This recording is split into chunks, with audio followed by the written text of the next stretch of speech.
aussi aujourd'hui font suite à une absence de respect de la charte de la transition, telle qu'elle a été décidée au lendemain du deuxième coup d'État, au lendemain du premier coup d'État en août 2020. Monsieur Gonti Béanzet, vous semblez ne pas être d'accord. Vous ne comprenez pas, vous, les sanctions que la CEDEAO a prises contre le Mali. Vous êtes en désaccord total avec ces sanctions-là. Cher Géry, parce que j'ai cru comprendre que c'était un Losso, une personne de Niamtougou.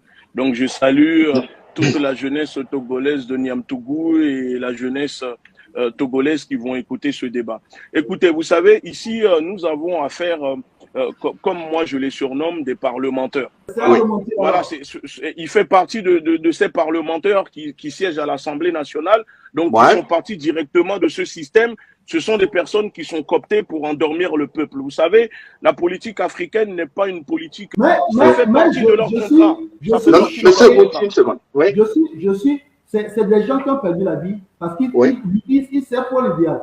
Et j'aimerais quand même qu'au minimum, qu'on reconnaisse le sacrifice que ces gens-là ont fait. C'est important. Les Chinois aujourd'hui sont au Mali, les Britanniques sont au Mali, les Allemands sont au Mali et les Américains sont au Mali. Je ne pense pas que tous les pays dont on est en train de parler, même vous savez le déploiement de Serval en 2000. Oui, on va aller rapidement parce qu'il y a un dernier. Il y a un dernier point développé dans l'émission. Oui, vous avez la parole. Allez-y rapidement, monsieur Jerry, et vous concluez. Le déploiement de Serval en 2013 a été fait avec l'appui logistique de la Russie. C'est tout ce que je voulais dire. Bon, visiblement, je vois que notre cher monsieur Jerry, malgré toute l'équipe autour de vous payée par l'argent du contribuable togolais, vous maîtrisez mal votre dossier. Alors, vous avez parlé en disant que Goïta n'a qu'à se retirer en tant que militaire et se présenter aux élections présidentielles. Ça prouve la main. Non, mais attendez, parce que vous l'avez même écrit aussi sur votre Facebook. Moi, je dis juste que ça prouve l'amateurisme de votre niveau d'analyste politique. C'était le minimum à savoir si vous avez pris le temps réellement de préparer ce débat. Va savoir, je comprends que vous êtes là pour défendre un peu les décisions de vos maîtres, la CEDEAO.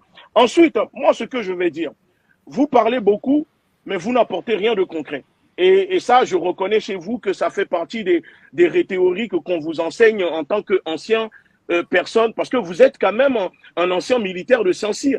Et vous avez prêté serment, vous avez prêté obédience à servir la France, même si demain la France rentrait en guerre contre le Togo, en tant qu'ancien de Saint-Cyr, vous êtes censé soutenir la France. Donc, je comprends bien que pour une personne qui vise peut-être prochainement une carrière présidentielle, peut-être en réalité, au fond de vous, votre rêve caché, c'est peut-être de dégager votre président et prendre sa place. Mais ça n'engage que vous. C'est normal que vous parlez, vous essayez de bien vous faire voir auprès de l'Élysée pour que l'Élysée puisse demain peut-être vous mettre à la place de fort. Mais ça, j'en doute fort, parce que vous n'avez pas assez les capacités encore. Ensuite, quand vous parlez des accords de la CEDEAO disant que l'armée française est partie au Mali, dans les accords qui permettaient à la CEDEAO ou que ce soit à la France d'intervenir, dans ces accords, ça ne leur donnait pas le droit d'intervenir au sol. Ça, il faut le dire au peuple parce qu'encore une fois, vous maîtrisez mal votre dossier. L'armée française n'avait pas le droit et n'a pas le droit d'intervenir au sol. L'armée française a fait un forcing. Et maintenant, vous dites qu'ils sont là pour protéger le peuple malien. Il y a une pétition réunissant plus d'1 million, presque 2 millions signés par le peuple malien demandant le départ des troupes françaises du territoire des terres maliennes. Alors, si l'armée française est là pour défendre, pour protéger le peuple malien s'exprime depuis des années en disant « on ne veut plus de vos armées sur nos terres ». Pourquoi la France ne quitte pas le Mali? Est-ce que défendre quelqu'un, c'est forcé? Défendre quelqu'un, ce n'est pas forcé. Si je viens dans votre maison, je vous appelle à l'aide, vous venez m'aider, il n'y a pas de souci, mais ensuite je vous dis, quittez ma maison, vous allez me dire non, je suis là, je vais continuer à te défendre, tu n'as pas à me dire si je dois quitter ou pas. Monsieur Jerry, soyez honnête, à un moment, ne venez pas ici pour insulter notre honnêteté intellectuelle. Peut-être que nous, on n'est pas sorti de Saint-Cyr, on n'a pas été formaté par Saint-Cyr, mais je suis un autodidacte formé par la rue, un ancien villageois qui aujourd'hui arrive à comprendre les choses et analyser le monde dans sa réalité, dans sa globalité. Parce que ce qui vous manque à vous, les politiques, c'est l'expertise au niveau de la géopolitique et de la géostratégique. Parce que quand je vous écoute, je reconnais là le nullisme des politiques qui sont là juste pour endormir, qui ne servent à rien. Parce que vous, en tant que défenseur, en tant qu'élu, parce que vous avez parlé, vous vous positionnez en tant que défenseur, je vais vous poser une seule question, s'il vous plaît. Et j'aimerais vraiment que vous puissiez me répondre avant que je quitte ici. Vous êtes Sioux, vous êtes de Niamtougou. On est d'accord? Vous êtes de Niamtougou. Vous êtes de Sioux. Le colonel Madoulba a été assassiné au Togo. C'est votre frère, vous êtes du même village. Est-ce que vous avez demandé que le corps soit rendu à sa famille ou que vous avez demandé qu'une enquête soit réalisée pour que la famille puisse faire son deuil en tant qu'élu, en tant que défenseur du peuple togolais, en plus d'être du même village que lui? Non, je rappelle. Je finis en vous posant cette question. Non, sur cette question, monsieur Gonti, en tant que journaliste, je souhaite donner la version officielle que le gouvernement avait donnée aux Togolais dans le cadre de cet assassinat-là. Les enquêtes... Non, monsieur, j'ai posé la question à monsieur Géry, le député. Est-ce que, en tant que frère du même village, avez-vous pris la parole pour demander que justice soit faite pour votre frère de Niamtougou, qui est du même village que vous? Alors, je pense que le gouvernement togolais a diligenté une enquête officielle qui a déjà commencé à faire ses travaux. Les résultats vont être présentés à tout moment. Je me rappelle très bien que l'actuel ministre de la Sécurité, le général Yap Darman, fait partie de cette commission d'enquête. Oui, c'est un complément que je souhaite apporter. Oui, mais moi, je ne mets pas en cause les autorités. Je demande. Oui, c'est un complément que je souhaite apporter. Alors, en député, je parle en tant que frère du même village. Qu'est-ce qu'il a fait pour ça? C'est une question. Oui. Alors, on va rester dans le registre du sujet relatif aux sanctions de la CEDEAO contre le Mali. Ce sujet peut faire objet d'un autre débat, si vous le souhaitez, dans les semaines à venir. Oui, monsieur Djeri, vous manquez d'arguments, vous n'avez plus rien à dire, et vous rentrez sur la vie privée des gens. Mais je vais vous répondre. Non, pas du tout. Non, mais attendez, je vais vous répondre. Vous avez posé une question, laissez-moi vous répondre. Vous avez le minimum. Okay. Vous manquez d'empathie, monsieur Gunti. Si vous avez pris le temps de regarder, monsieur Madoulba, c'est mon frère. Sa maman. C'est ce que je viens de dire. Sa maman. C'est ce que je viens de dire. Donc, alors, le minimum, à monsieur Gunti, je dis, je vous réponds, mais le minimum de respect qu'on peut avoir pour la mémoire de quelqu'un, c'est d'éviter sur un débat public, comme nous sommes en train de faire, d'invoquer un sujet qui est un sujet familial. Non, mais parce que vous avez dit que vous êtes un défenseur des peuples. Oui, est-ce que vous pouvez laisser le député intervenir, s'il vous plaît, monsieur Gonti? Allez-y.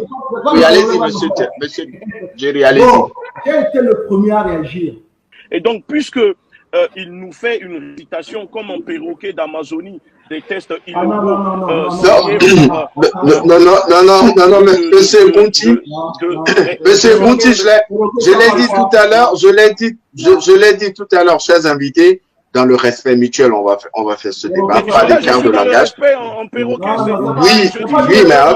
il fait une récitation de perroquet. Oui, monsieur Djeri n'est pas un perroquet de l'Amazonie. Monsieur Djeri n'est pas un perroquet de l'Amazonie et je ne serai pas d'accord avec lui si vous êtes ainsi. Donc, on va rester dans le registre, s'il vous plaît, messieurs, on va rester dans le registre du débat, dans le respect mutuel, comme je l'avais dit tout à l'heure. Vous avez la parole, monsieur Gunti. Je vous dis, puisque je viens de voir que monsieur le député a fait une récitation de perroquet des tests illégaux de la CEDEAO qui sont illégitimes. Je tiens à le rappeler que ces tests ne sont jamais appliqués pour protéger le peuple africain, mais toujours pour protéger ces felons, ces fréloqués qui sont au sein de la CEDEAO. Si les tests que monsieur le député vient de réciter sont tout à fait légitimes. Pourquoi la CEDEAO n'applique pas ces tests pour défendre les populations africaines qui sont martyrisées dans ces camps de concentration quand ils sont torturés, d'accord, quand ils sont kidnappés, quand ils sont assassinés par leurs propres dirigeants? La CEDEAO est où quand ces jeunes, ces milliers de jeunes africains meurent dans la Méditerranée et dans le désert? On n'a jamais vu la CEDEAO appliquer ces tests-là pour défendre ces jeunes. On n'a jamais vu la CEDEAO défendre les pays africains face aux agressions impérialistes des pays occidentaux. Donc la CEDEAO est forte seulement quand il s'agit de s'attaquer au peuple africain, mais quand c'est l'Occident, l'impérialisme qui attaque nos pays, la CEDEAO, elle n'est pas là. Donc à un moment, je suis désolé, c'est bien de lire les tests pour dire que voilà, la CEDEAO s'appuie là-dessus pour sanctionner. Mais nous savons, on peut consulter les juristes, vous diront, les décisions que viennent de prendre la CEDEAO pour sanctionner le Mali ne sont pas des décisions légitimes parce que ça n'a pas été, comment dire, ils n'ont pas pris cette décision dans un cadre légal. Souvenez-vous, Monsieur Jean-Yves Le Drian, que je surnomme ici en France, alias Basile Zaharov du gouvernement français, annonçait à chaque fois 1 semaine, 2 semaines avant que les sanctions ne tombent sur le Mali. Et même le Premier ministre, M. Choguel, a tenu à le rappeler hier dans son discours, l'interview qu'il a fait avec le journaliste. Donc, comment pouvez-vous expliquer au peuple africain qui nous regarde et qui nous écoute, à la jeunesse togolaise dont vous êtes censé normalement représenter, puisque apparemment vous êtes élu par eux, pour dire que la CEDEAO, les sanctions prises par la CEDEAO est une sanction légitime? Alors que la CEDEAO, nous savons que la plupart des présidents qui constituent la CEDEAO ne respectent pas dans leur propre pays la Constitution, les droits humains, et ne sont pas seulement en un coup d'État militaire, mais il y a des coups d'État constitutionnels, militaires, politiques, sociaux, sanitaires dans leur pays. Donc, à un moment, s'il vous plaît, nous sommes des Africains. Le problème des Africains doit être réglé par des Africains. Et dès l'instant où il y a une main invisible des Occidentaux qui sont derrière pour utiliser les Africains pour les monter les uns contre les autres, alors nous, en tant que panafricanistes, nous devons nous dresser pour bloquer cela. Et j'invite monsieur le député aussi à le faire, parce qu'il dit qu'il est défenseur du peuple africain. Alors quand on est défenseur, il faut être du côté du peuple et non du côté des oligarques, des vendus, des corrompus qui sont là, qui mettent le peuple en asservissement et qui sont là pour soumettre tout un continent au diktat de l'Occident. Voilà ce que j'ai à dire.